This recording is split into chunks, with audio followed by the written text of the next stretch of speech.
Olá, nessa videoaula falamos sobre linhas de transmissão. Uma linha de transmissão, nós temos dois tipos de linha de transmissão. Tem linha de transmissão de energia elétrica, que é utilizada para transferir energia, potência de uma usina hidrelétrica até o consumidor, até o centro consumidor, não é isso? E nós temos a linha de transmissão de sinais, de informação, por exemplo, uma linha telefônica, de longa distância mais antiga. Então, nós somos aqui, a abordagem é de linhas de transmissão do ponto de vista de transferir informação, não potência. Então, as linhas de transmissão elas têm esse papel importante, principalmente em circuitos de radiofrequência, para você levar o sinal do transmissor até a antena e também levar o sinal captado pela antena até o circuito receptor, ou entre dois aparelhos que você está trocando essa energia aí. Então essa é a ideia aí da linha de transmissão. Vamos olhar essa figura que está aqui no canto de uma estrada, ilustrando uma linha de transmissão infinita. Aqui tem uns postes lá. Usando a perspectiva, tem um ponto de fuga, então a estrada parece que cria-se a ilusão de infinito, aí, que é uma estrada infinita. E aqui eu preciso que vou fazer uma analogia didática, para a gente entender o que é uma linha de transmissão infinita. Não existe uma linha de transmissão infinita, nenhuma linha de transmissão infinita. Mas nós podemos ter linhas de transmissão que, do ponto de vista do circuito, elas parecem infinitas. Da mesma forma que eu tenho uma estrada aqui, imagina que nós estamos construindo essa estrada aí numa região plana e o dinheiro acabou. Então, aqui está cheio de buraco e você não tem dinheiro para acabar de fazer a estrada, o que você faz? Bem, uma opção é você manda construir aqui um outdoor, um cartaz enorme aí, e aí você desenha nesse cartaz exatamente a perspectiva de infinito. Então, se tem uma pessoa andando aqui, ou um veículo, e quando ele chega aqui, ele não consegue discernir, porque o cartaz está camuflando que a estrada não existe até o final, ou seja, daqui para frente é só um desenho. Então, o que acontece? Se a pessoa vem andando uma determinada velocidade, ela chega aqui, ela puma, vai bater no cartaz e vai cair nos buracos que estão lá depois desse outdoor aí. Ela não bate e volta, é isso? Ou seja, se você tivesse um muro aqui que não mostrasse a estrada, você chega aqui e fala, opa, a estrada acabou. E aí você dá meia volta e volta. Mas se a estrada parece que está indo, você continua indo na mesma velocidade e pumba, bate lá. Essa é a ideia de uma estrada infinita, camuflada, e nós queremos exatamente esse conceito para entender o seguinte, como é que eu faço esse efeito de transformar uma linha infinita camuflando. Mas vamos lá. Então, nós estamos falando de linha de transmissão aqui para transmitir informação, e a linha de transmissão ela é uma importante exceção ao princípio geral utilizados em circuitos. Quando você tem uma fonte conectada a uma carga. Então, aqui nós temos a fonte conectada a uma carga RL e o princípio geral da máxima eficiência fala o quê? Fala que a resistência da fonte tem que ser muito menor que a da carga. Ou, dito de outra forma, como está escrito aqui, a resistência da carga, aí depende da perspectiva, você está olhando do ponto de vista da carga, a resistência da carga tem que ser muito maior que a resistência da fonte. Da perspectiva da fonte, você vê que a resistência de carga tem que ser muito maior do que a resistência interna da fonte. Esse é o princípio geral, onde você está buscando máxima eficiência. Nas linhas de transmissão, o que a gente tem ela é uma exceção importante a esse princípio geral. Normalmente, o que a gente tem é que a carga, e possivelmente a fonte, devem ter, geralmente a fonte também, tem que apresentar a mesma impedância característica da linha, considerada uma linha infinita. Ou seja, a gente fala nesse caso que a linha tem que ser casada. Em inglês, a gente fala impedance match, mas a palavra match em inglês significa adaptação.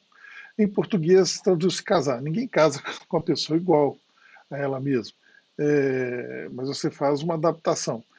Mas o termo em português ficou casamento de linha. E esse termo casamento de linha significa fazer com que a impedância da carga seja igual à impedância da fonte.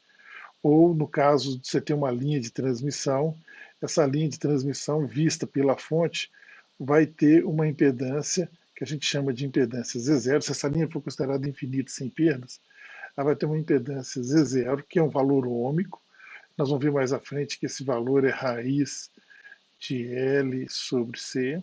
A gente vai ver por quê. Isso aqui é um valor ômico. Então, se essa linha for infinita, o princípio geral fala que nós temos que casar na impedância, ou seja, fazer a impedância da fonte ser igual à impedância da linha. E a impedância da linha ser igual à impedância da carga que você vai conectar no final da linha lá. E ocorre, por acaso, que quando você faz esse casamento, você tem a máxima transferência de potência. Mas aqui eu volto a destacar que é o seguinte: o princípio geral de circuito, isso aqui é máxima eficiência, então a impedância da fonte bem menor que a impedância da carga, você não tem nenhuma perda dentro da fonte. E quando a impedância da fonte é igual à impedância da carga, você tem a máxima exatamente igual, você tem o que a gente chama de a máxima, é o ponto de máxima transferência de potência. Então, ou seja, na hora que você faz o casamento da linha, teoricamente você tem a máxima transferência de potência. Mas guarde que nosso objetivo aqui não é transferir potência, nosso objetivo é transferir informação. E esse casamento é aquela ideia da linha, da estrada, né? Que se a gente tem uma estrada infinita e tem alguém passeando aqui, caminhando aqui na estrada, é, essa pessoa vai continuar andando infinitamente, ela não para. Mas se a estrada não for infinita, como é que você camufla essa estrada? Você desenha aqui algo e pinta um desenho que é igualzinho como se a estrada está camuflando o final dela. Esse outdoor que a gente desenha aqui é o que a gente chama, por exemplo, nós vamos falar que é esse casamento. Vai ser o nosso RL igual à impedância característica da linha. Então, se eu pegar uma linha que não é infinita, eu cortá-la e eu colocar um resistor de mesmo valor da impedância característica da linha, o exemplo que eu estou fazendo é desse cartaz. Ou seja, eu estou pegando uma linha que é finita e fazendo ela parecer infinita, terminando ela. Vamos avançar aqui para a gente ver mais coisas, a gente volta a esse conceito. Então, no caso da linha de transmissão para transferir informação, a gente normalmente quer que a impedância da fonte seja igual à impedância da carga. Em circuito de potência jamais se faz isso, porque você ficaria com metade da potência dentro da fonte, então não tem sentido. Tipos de linha de transmissão para sinais de frequências moderadas, até 1 GHz, é o cabo paralelo e o cabo coaxial. O cabo paralelo era muito utilizado antigamente para transmitir o sinal de uma antena de televisão de VHF até os aparelhos. Hoje em dia já praticamente não se usa mais isso. Se utiliza cabo coaxial. O cabo paralelo, você tem dois condutores em paralelo, separados por determinada distância. Uma impedância característica desse cabo é de 300 ohms. Num cabo coaxial, você tem o condutor, que é a alma, um isolante, ou dielétrico, não é isso? E uma malha, que é a blindagem. Depois tem um isolante para envolver e proteger o cabo aí. Um cabo coaxial tem impedância característica de 50 ohms, 75 ohms, e aí varia aí de acordo com parâmetros construtivos e elétricos. Um conceito importante da gente avançar aqui para entender quando é que eu considero um circuito uma linha de transmissão ou não, é a gente entender o conceito de comprimento elétrico. Comprimento, geralmente a gente associa a letra gama com comprimento elétrico. Ela é uma medida relativa adimensional que relaciona o comprimento físico de um circuito com o comprimento de onda elétrico do sinal que está sendo transmitido ou trafegando por isso. Então, ou seja, um componente, uma antena ou mesmo um pedaço de condutor, ele tem um comprimento físico lá, por exemplo, aqui no caso eu estou desenhando uma fonte, aí tem um cabo coaxial aqui, ou seja, a blindagem e a malha, até uma carga ZL. O comprimento físico a gente chama de L. E se eu tiver aqui dois períodos da onda, dentro nesse instantâneo, se eu bater uma foto instantânea, eu conseguir visualizar dois períodos dessa onda, eu vou ter um comprimento relativo aqui, esse comprimento elétrico aí vai ser 2. Por quê? Porque o gama, né, o comprimento elétrico, esse dimensional, eu vou pegar o comprimento e dividir pelo comprimento de onda. Como eu tenho comprimento de onda é metade do comprimento físico, então ele dividido pela metade vai dar gama igual a 2.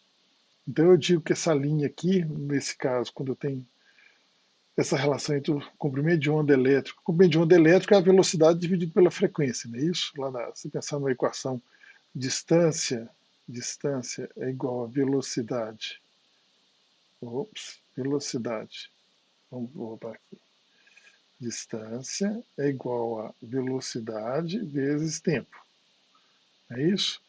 O inverso, se o tempo for um período, eu posso escrever então que distância é velocidade dividido por frequência. A distância aqui é o que a gente está chamando de lambda ali, que é essa aqui é a nossa distância, entre dois picos da onda, ou dois pontos aqui, completa o período aí. Então essa é a equação que relaciona o comprimento de onda elétrico e o comprimento físico do circuito. Vamos ver aqui um exemplo para a gente. Quando a gente fala de onda eletromagnética propagando no espaço, no ar, a gente considera a velocidade da luz como sendo a velocidade. Então, se você der a frequência, a gente consegue achar o comprimento de onda. Quando estiver dentro de um condutor, isso muda, depende das impedâncias. Geralmente, num cabo coaxial, a velocidade de propagação é 2/3 da velocidade da luz. Então, vamos pegar um exemplo aqui, para um condutor de 1 metro de comprimento e uma frequência de 1 kHz, a faixa de áudio aí. O comprimento elétrico desse condutor, o gama, né, que é adimensional, é 3 microns. Então, esse condutor de 1 metro tem 3 microns vezes o lambda do comprimento de onda a 1 kHz. E a gente considera isso eletricamente curto. Ou seja, o número, quanto menor o gama, a gente considera que o condutor, o comprimento elétrico desse circuito, do componente, é curto. Por uma frequência, por exemplo, de 100 MHz, está na faixa aí de FM, FM é de 108, de 98 a 108 MHz, a faixa de frequência da rádio FM. Então, ou seja, por uma frequência de 100 MHz aí dentro dessa faixa, o comprimento elétrico é 0,3. Então, eu vou falar que aí eu tenho, então, é considerado eletricamente longo esse condutor aí de 1 metro. Para qualquer condutor ou dispositivo cujo comprimento elétrico seja inferior a 1/20, geralmente a gente considera eletricamente curto.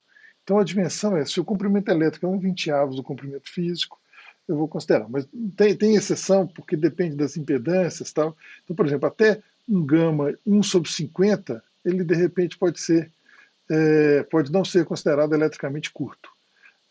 Mas em vias gerais, antenas, para a gente poder olhar, se você tem que considerar os efeitos de absorção de onda de energia eletromagnética, a gente pensa nesse comprimento elétrico aí de 1/20 ou 5%.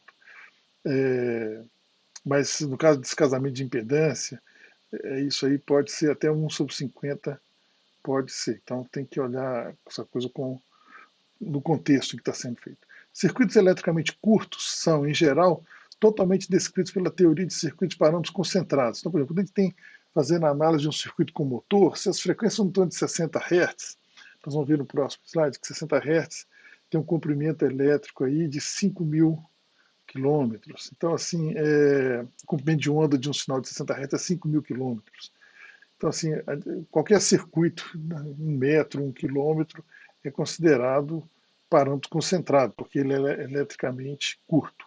Circuitos eletricamente longos requerem abordagens e técnicas de radiofrequência, que você vai utilizar a teoria de eletromagnética, que é bem mais complicado, tem os efeitos de propagação, e a gente vai trabalhar com parâmetros distribuídos, não é mais parâmetros concentrados. No próximo slide a gente vai ver isso aí. Então aqui a ideia é assim, comprimento elétrico é uma métrica adimensional para a gente saber se o circuito é eletricamente curto ou eletricamente longo. Se ele for eletricamente longo, eu vou pensar nesse circuito como uma linha de transmissão. Se ele for eletricamente curto, eu penso nele com parâmetros concentrados, e aí a teoria de circuitos normal que a gente aplica. Bem, aqui o comprimento elétrico 60 Hz, eu coloquei aqui um circuito que a gente até viu da parte de acoplamento com campo magnético aí. Quando a gente tem 60 Hz, que é 1 metro, aqui eu desenhei a onda aí de 60 Hz, coloquei o comprimento de onda lá. O comprimento de onda para o sinal de 60 Hz é 5.000 quilômetros. Então, se eu pegar um pedacinho aqui, eu tentei pegar o menorzinho possível, mas a ideia é para mostrar que em qualquer instante de tempo, se você fizer a conta aqui então do gama do comprimento elétrico, aí a gente vai ver que dá 0,2 microns. Então, ou seja, é um circuito a parâmetros concentrados, eletricamente curto. Embora o sinal de 60 Hz varie no tempo, não é isso? Em todas as posições do circuito, a gente vai observar uma voltagem estacionária, ou seja, não tem propagação de onda que está avançando no tempo aqui, ou seja, do ponto de vista desse circuito, cada parte do circuito tem um potencial, mas eles estão estacionários, ou seja, eu tenho a variação que é o efeito da frequência, mas em determinado instante de tempo eu considero que todas as tensões estão estacionárias, e aí eu posso utilizar a teoria de parâmetros concentrados. Então é basicamente entender essa diferença aí de quando a gente fala de linhas eletricamente longas, aí, comprimento elétrico e esse parâmetro para a gente definir isso. Linha de transmissão tem uma impedância característica, e isso leva ao que a gente chama do conceito de casamento de impedância. Ao invés de falar do casamento de impedância, eu vou falar de camuflagem. Lembra lá daquela imagem da estrada? A estrada não é infinita, mas se eu pintar um cartaz e desenhar a perspectiva da estrada indo para o infinito, do ponto de vista de quem está olhando de longe, a estrada, você não consegue separar se é o cartaz ou não. Você acha que a linha é infinita. Então, você está camuflando. É o camaleão. O camaleão ele anda num espaço, ele adquire a cor do entorno dele, então você não consegue ver o camaleão, porque ele está camuflando. Chama mimetismo, não é isso? Então agora vamos olhar para a linha de transmissão aqui e olhar o seguinte. Se eu tenho uma fonte e eu estou olhando para esse cabo coaxial, estou achando que essa linha aqui é uma linha infinita, certo? Tem um comprimento infinito. Quando eu olho, né, nesse ponto aqui, o que a gente vê é o seguinte, e aí é o que se observa para a medição, é que se eu pegar qualquer distância x da fonte e medir a tensão, a voltagem daqui para o terra, se eu pegar e medir a voltagem daqui para o terra, desse ponto x, e medir a corrente nesse ponto aqui também, o I no ponto x lá, se eu dividir Vx e Ix instantâneo, em qualquer que seja esse ponto x da linha, o valor sempre vai ser o mesmo, e vai ser um valor real, ohms. É isso que a gente chama de impedância característica. Isso se essa linha for infinita e sem perdas. Ou seja, não interessa o ponto que você fizer essa medição de corrente e tensão ao longo do comprimento físico da linha, a gente vai ter isso. Aqui está a animação aqui, nós vamos ver se essa animação aparece em outros slides mais à frente. Eu tenho uma onda, que é a onda azul, que é a onda incidente, e quando ele encontra uma impedância na carga, ele reflete parte do sinal, que é a onda vermelha. E em qualquer ponto aqui, se eu fizer a soma do sinal azul com o sinal vermelho, no caso dessa linha aqui, nós vamos ter o que a gente chama de onda estacionária. A gente acaba tendo um efeito de que esse ponto aqui, por exemplo, a soma algébrica lá da onda incidente com a onda refletida dá sempre zero. Então a gente tem o que a gente chama de onda estacionária, standing wave, para essa linha. Mas vamos avançar mais aqui para ver o seguinte. O cara que fez esse modelamento para uma linha infinita foi o Oliver Heaviside, fenomenal.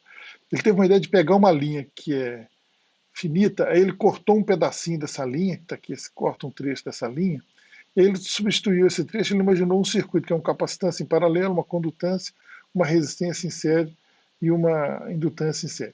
Aqui está R vezes dx, porque o R, se eu pensar em ohms por metro, vezes metro dá ohms. Então eu estou tendo essa impedância. Então o Heaviside pegou uma linha e falou, vou ter que fazer parâmetros distribuídos. Então em cada trecho da linha, ele imaginou que você pode trocar esse trecho da linha por um circuito desse tipo aqui. E aí, ele depois faz uma generalização, que ele imagina que você leva essa linha aqui para o infinito. E aí o que acontece com esse circuito? Quando você deduz as impedâncias lá, o resultado é fenomenal. Por quê? O que a gente observa, usando esse modelo aqui, quando você faz esse circuito, você pega o comprimento e faz essa integral de dx e para o infinito, o resultado desse circuito equivalente aqui da capacitância, condutância paralelo na linha, com a resistência e a indutância em série, dá um número real, que esse número é o que a gente chama de impedância característica, Z0, e ele é raiz de L sobre C, onde L é a indutância por metro e C é a capacitância por metro. E esse valor é meramente resistivo. E esse é um resultado extremamente importante, porque se a nossa linha não é infinita, se eu cortar essa linha aqui em algum ponto e colocarmos um resistor de valor Z0, zero. Ou seja, se eu coloco aqui um resistor, e o valor desse resistor eu escolho a dedo para ser Z0, que casa com essa visão da linha, da impedância característica da linha, é aquele trecho de eu pegar a estrada, eu não vou terminar a estrada, mas eu cortei a estrada, desenhei uma imagem da estrada indo para o infinito. Então, ou seja, como a razão de Vx sobre x em qualquer ponto é sempre um valor ômico, raiz de L sobre C, se eu cortar a linha e colocar um resistor lá, a onda não sabe, essa onda que está viajando aqui, ela não sabe que a linha acabou, porque ela acha que a linha é infinita. Essa é a ideia aí do casamento de impedância. Vamos ver mais à frente aqui. É, então, ou seja, Z0 dado uma linha aí numa posição x, Vx sobre x dá sempre raiz de L sobre C, onde L é henries por metro e C farads por metro, aí, capacitância por unidade de comprimento. Bem, nós temos uma onda que está viajando, a gente está desenhando aqui essa onda, é uma onda que está indo da fonte para a carga, e a carga está refletindo um sinal, que é a onda vermelhinha aqui, no caso aqui nós temos a onda azul é o sinal incidente, e a onda vermelha, então a onda azul está indo na direção da carga, e isso aqui é o sinal que está voltando, que é o refletido. Se eu combino esses dois sinais em qualquer ponto, a gente tem esse sinal tracejado aqui, que é a soma do incidente com o refletido. Aqui, por uma condição, por exemplo, se eu tiver uma impedância característica na linha de 50 ohms e eu colocar uma impedância na carga de 10 ohms, se a gente for transmitir o sinal, o que acontece é que a onda incidente e a refletida vão se compor e elas acabam formando esse envelope aqui, que tem um envelope, ou seja, como ZL, que é a carga, é diferente da impedância característica da linha, parte do sinal é refletido. É, e aí vamos ver aqui, então aparece lá, ou seja, esse coeficiente gama maiúsculo aqui é definido como a tensão refletida sobre a incidente. É, e esse gama me dá uma razão de onda estacionária, é isso que eu sei, essa razão de onda estacionária aqui, a gente vai ver aqui, ó. Se a gente medir em qualquer ponto ao longo da linha, no comprimento X, eu meço a amplitude máxima e a amplitude mínima, se eu divido essa razão de amplitude máxima, essa amplitude máxima é essa desse envelope que a onda está formando, por esse gargalo aqui, a gente consegue mostrar matematicamente que isso é igual a 1 mais gama e 1 menos gama. Gama sendo essa razão da onda refletida sobre a onda incidente. E aí a gente tem, então, esse fator essa razão, né? SWR, Standing Wave Ratio, que é a razão de onda estacionária. Eu posso relacionar isso também com a impedância. Então, esse fator de onda refletida, que é o VR sobre VI, ele é também caracterizado pelo descasamento, o ZL menos E0. Observe o seguinte, se ZL, que é a carga, for igual à impedância característica da linha, esse coeficiente aqui dá zero. Então, eu tenho um coeficiente de reflexão zero, ou seja, não reflete onda. Para a gente visualizar essa não reflexão da onda, eu fiz aqui algumas animações com GIF animado, que são aqui as animações lá da onda estacionária. Vamos ver aqui então. Então a gente começa com uma onda. De propósito aqui, eu cortei um comprimento de linha que está me dando um número inteiro de lambda sobre 4. Tá, okay? Então, o número de comprimentos de onda da linha afeta o efeito que a gente está observando aqui, analisando. Então, aqui observa o seguinte, ó, na hora que eu tenho a linha incidente e a refletida, elas indo e voltando, essa linha tracejada, que é a composição das duas, está formando esse envelope aqui. Tá vendo? Então, se eu tenho zero, eu estou fechando um curto lá no final da linha. Como é que a carga vai vir? Se ela tiver um número inteiro de lambda sobre 4 a frequência fotal, que o comprimento elétrico lambda, um múltiplo inteiro de lambda sobre 4, se a linha estiver em curto, a carga vai vir como se estivesse aberto. Olha que interessante. Vamos passar aqui, vamos ver aqui. Então, aqui a gente parou a animação, que dá para ver. Então, ou seja, se eu tenho uma carga em curto, na hora que eu aplico um sinal aqui, para essa fonte, mesmo como a frequência tal, que eu tenho um múltiplo inteiro de 1/4 de comprimento de onda, mesmo a carga estando em curto, eu estou vendo uma impedância aberta para ela aqui. Se eu colocar agora, eu coloquei uma impedância de 25 ohms. A impedância característica da linha a gente está assumindo ser 50 ohms, que é a mesma impedância da fonte. Então observe o seguinte, a razão de onda estacionária, vou passar aqui da animação que a gente faz. Então aqui, ó, se eu pegar aqui o Amax, que é essa parte aqui, e dividir pelo gargalo, que é o A mínimo, a gente vê que aquele gama lá já vai diminuindo, porque eu tô aumentando o mínimo em relação ao máximo. Vamos ver aqui, na hora que a gente tem o perfeito casamento de impedância. A impedância da fonte é 50 ohms, é, a impedância da linha é 50 ohms e a impedância da carga é 50 ohms. Então a gente está totalmente casado. Ou seja, aquela coisa que eu cortei a linha, a impedância vista pela fonte aqui, ó, dessa linha aqui, é de 50 ohms, a impedância característica, a raiz de L sobre C dela. Então, raiz de L sobre C, e aí indutância e capacitância são parâmetros construtivos, né? Isso aqui me dá 50 ohms.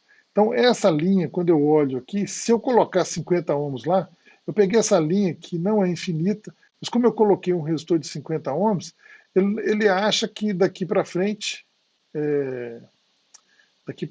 né, essa linha continuaria vendo o quê? 50 ohms de impedância característica. Mas, na verdade, nós cortamos a linha e morremos, terminamos ela, não é isso? A gente ceifou a linha e colocou lá, em vez de um outdoor, a gente colocou um resistor que é igual. Então, o sinal elétrico não sabe que a linha não é infinita. Por isso que a gente tem, olha só, um duto formado certinho. Deixa eu colocar aqui que a gente para a transmissão. Isso. Ó. Então, quando a gente tem esse casamento de impedância, ou seja, a impedância da fonte é igual à impedância da linha, característica da linha Z0, e é igual à impedância da carga, o sinal não forma, não tem essa coisa de máximos e mínimos ao longo da linha de transmissão. Ou seja, a linha se comporta como um resistor. E isso para qualquer frequência, que é mágico.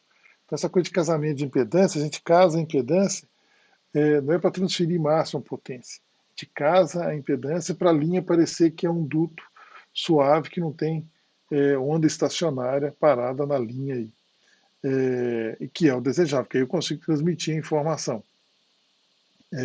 Caso contrário, a gente vai ter essa parte, vamos ver aqui, ó, se eu aumento a impedância, eu começo a ter esse envelope, esse gargalo. Vamos aumentar agora, simular aqui, a gente colocar 1000 ohms. Quando a gente coloca 1000 ohms, eu estou praticamente com a fonte aberta, ou seja, esse ZL aqui, 1000 ohms em relação a 50 ohms, é como se fosse um circuito aberto, que eu estou simulando aqui. Então, quando a impedância é aberta, eu não tenho curto na saída, a minha corrente vai a zero, aqui eu estou representando a tensão. E olha só, mas do ponto de vista da fonte, como ela tem um múltiplo inteiro de lambda sobre 4, nessa frequência, essa fonte vai perceber um curto-circuito aqui na entrada. Então aí a gente está vendo esse efeito de que uma linha aberta, do ponto de vista da fonte, se for na frequência que ela tem um múltiplo inteiro de lambda sobre 4, ela se comporta como um curto-circuito para a fonte. Avançando aqui então, ó, o que a gente tem com isso então? Nós vamos voltar a analisar depois, de novo, a razão das impedâncias e tal, mas como é que a gente lida com uma linha então, ou seja, eu tenho uma fonte, tenho uma linha de transmissão e uma carga, e esse RS é diferente de RL, que é diferente da resistência da impedância característica da linha, ou seja, a linha está descasada, ou ela não está adaptada para isso. Então, a gente tem que usar o que a gente chama de adaptador de impedância. O que são esses adaptadores de impedância? Nós temos dois tipos. Um é o transformador, eu vou explicar no slide logo à frente, e isso aí você encontra para comprar, por exemplo, quando casar a impedância da antena com a entrada, por exemplo, da televisão, que é o mais típico. Existe um componente de serviço chamado balloon, na verdade é chamado balanced and unbalanced. Então pegou o balanced, ball daqui, e o unbalanced. E aqui que está, por exemplo, aqui está na configuração de autotransformador, é um núcleo de ferrite que você enrola o fio nele lá. Então, no caso aqui está usando a configuração de autotransformador, dois terminais são balanceados, um terminal aterrado e o outro é o não balanceado. Isso aqui é o que você usa. Você tem também o transformador, como é o caso desse balão aqui. Você tem clássico, que é muito usado, 75 ohms para 300 ohms. O transformador, ele consegue fazer com que uma impedância no secundário seja vista pelo primário com o valor que a gente vê aqui, que é A2 vezes E2, onde A é a relação de transformação. Vou explicar no slide mais à frente. Então a gente usa um transformador para poder pegar uma carga que é diferente se aqui tivesse uma linha, né? Se essa linha aqui, por exemplo, é 300 ohms, eu pego uma impedância de 75 ohms, converto ela em 300 ohms, e aí, do ponto de vista da linha, você casou a linha, e não viu que você mudou a impedância. O outro fato é o seguinte, um pedaço de linha, se ele tiver um número inteiro de lambda sobre 4, o que acontece é a impedância da carga reflete, dado por essa equação, é Z0 ao quadrado sobre ZL. Então você pode usar um pedaço de linha para uma frequência como sendo esse adaptador aí. A gente chama isso de choke balloon. Choke é estrangular, né? E às vezes você tem lá um pedacinho de linha que está usado para uma determinada frequência que faz esse papel aí de adaptador de impedância. O transformador, vamos lembrar aqui, transformador da disciplina lá de circuitos, um transformador que eu coloquei um com núcleo laminado e tal. Você tem um primário, que é basicamente um indutor, e eles estão compartilhando um fluxo magnético que passa. Pela lei de Faraday, se você tiver esse fluxo magnético variando, você vai ter uma tensão induzida, não é isso? Que é o menos dφ dt, né? Assim, tem uma tensão induzida aqui, ou seja, se esse fluxo magnético φ estiver variando dentro dessa bobina, você vai ter uma tensão aqui que é menos dφ dt, o V2 lá. Para deduzir as expressões aqui, eu fiz aqui o slide, então você tem lá que a tensão V1 é N1 dφ dt e a tensão V2 é N2 dφ dt, onde N1 é o número de espiras do primário, N2 é o número de espiras do secundário. O fluxo magnético está confinado dentro do núcleo é o mesmo dos dois. Então ambos estão tendo a mesma variação, não é isso? Da tensão.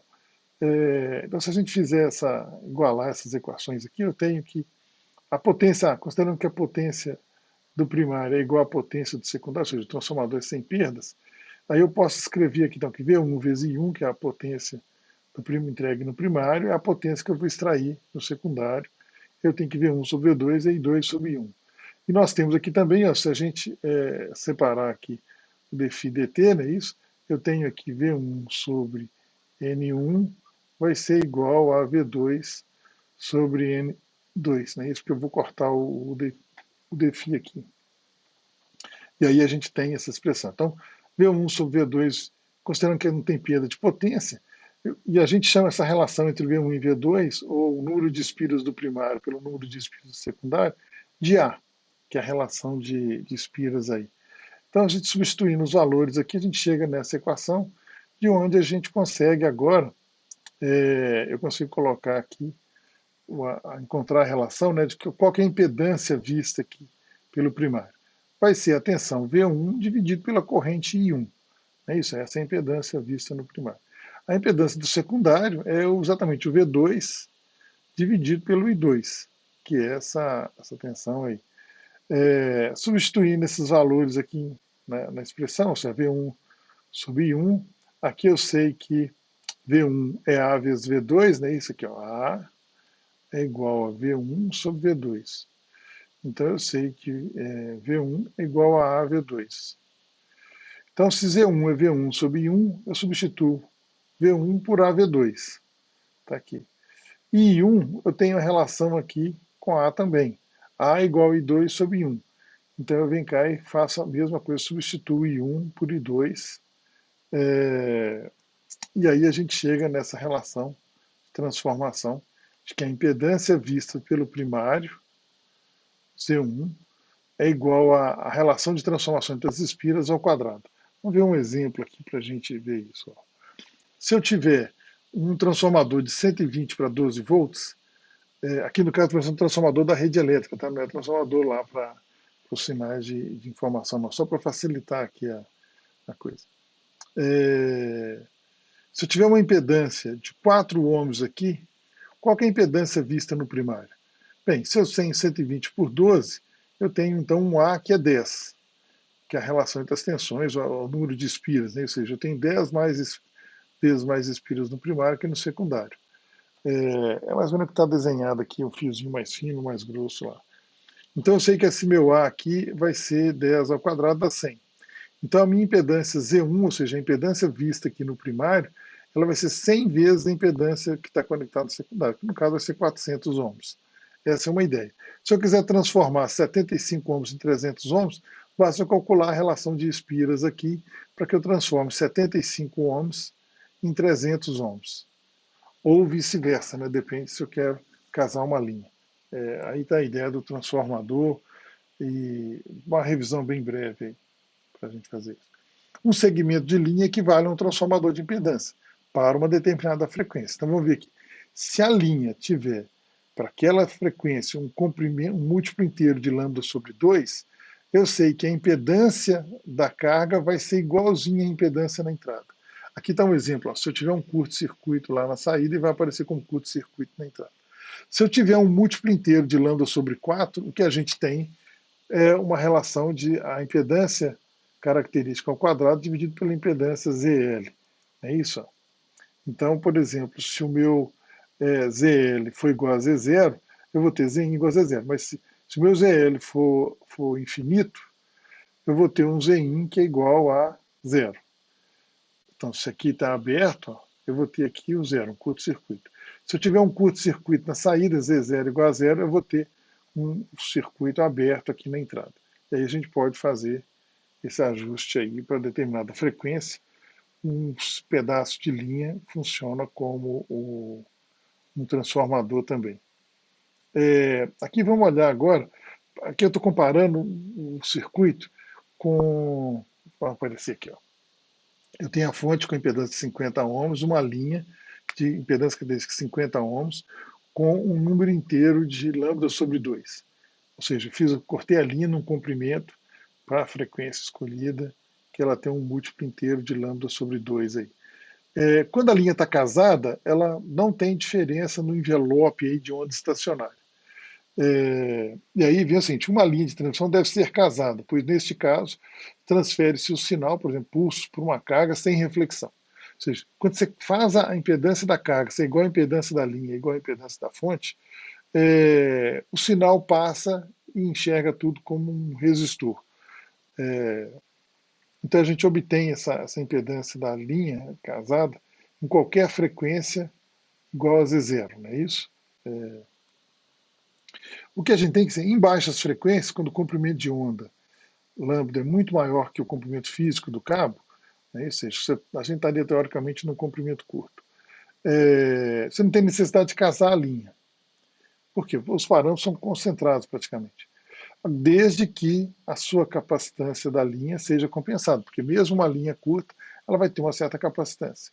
A gente tem técnicas que a gente vai ver em outras aulas, como bootstrap, para compensar a capacitância, por exemplo, de um cabo coaxial de 1 metro lá no osciloscópio. Mas o interessante é que se você casar a linha, mesmo com uma linha curta, magicamente ela vira uma resistência para todas as frequências, independente do comprimento aí. Isso que é uma coisa mágica. Mas o casamento de linha implica naquilo que você tem uma máxima transferência de potência. Então você tem uma perda de sinal dentro da fonte aí. Então a gente casa a linha não para transmitir potência, a gente casa a linha para transmitir informação para que ela enxergue a linha sem ter onda refletida. Linhas de transmissão descasadas, e aí são os casos que a gente está mostrando aqui, ó. Ou seja, eu vou colocar aqui uma linha descasada, eu tenho 50 ohms e tenho 0 ohms, tem um curto lá. Se o múltiplo, se a frequência e o comprimento da linha é um múltiplo inteiro de lambda sobre 2, o que a gente tem é o seguinte, um curto-circuito na carga produz uma onda refletida com tempo de atraso determinado pelo comprimento elétrico da linha. No caso do cabo coaxial, a velocidade é mais ou menos 2/3 da velocidade da luz. E nesse caso, nós vamos ter um VL de 0 volts lá. Se a linha tiver aberta, então aqui eu tenho uma linha em curto, 0 ohms, e aqui agora eu tenho uma linha aberta. Ou vamos pensar, o ZL 1000 ohms é praticamente a gente considera infinita aí. E produz uma onda refletida sem inversão.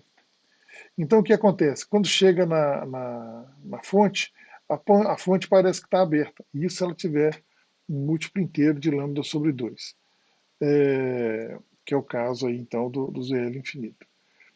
E se eu tiver partes intermediárias, não é isso? Eu vou gerar essa parte aí da onda do coeficiente gama maiúsculo lá de onda estacionária, não é isso? Eu tenho a razão de onda máxima e amplitude máxima e mínima aí desse sinal. É isso aí.